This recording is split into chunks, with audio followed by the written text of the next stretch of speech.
Sugatan ang dalawang individual sa banggaan ng dump truck at motorsiklo sa barangay Malubago, Maanito, Albay, alas 2:44 ng hapon kahapon. Kinilala ang mga biktima na sina Rogelio Dain Jr., 42 anyos, driver ng motorsiklo, nagtatrabaho bilang construction worker, at ang kanyang backride na si Domingo Japan, 54 anyos, kapwa residente ng Purok 2, Barangay Tinapian, parehong bayan. Ayon sa ulat, pabalik na sa biyahe ang dump truck matapos na mag-deliver ng produkto nang bigla na lamang itong salpukin ng motorsiklo. Nagtamo ng malubhang sugat at kasalukuyang ginagamot pa sa ospital si Daen. Nakalabas naman na si Japan sa ospital na nagtamo ng minor injuries.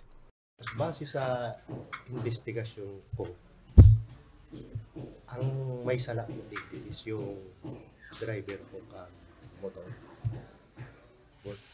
Ang ano ito, ang nasa tamang linya so dump truck, buda sa motor, talagang dakulaon pa ang nasa trailing ito, dakulaon pa ang chance niyang makaliko kadigdi para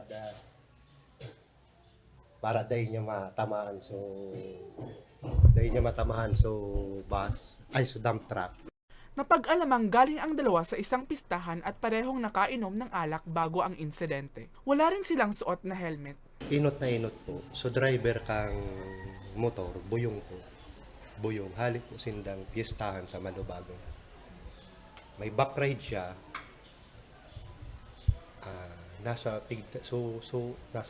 Pigdara sa ospital. So backride, nakaluwas na. Tapos driver, iyo ang medyo mano sa tama. Ngunyan, tiglipat ito sa BRT. So dating BRT, tiglipat ito duman ngunyan. Muli, pinaaalalahanan ng otoridad ang mga motorista na iwasan ang pagmamaneho kapag nakainom at laging magsuot ng helmet para sa kaligtasan. Samantala, nagpahayag naman ng kahandaang tumulong sa gastusin sa ospital ang may-ari ng dump truck. Para sa mga balitang Tatak Bicol, Mel Moral.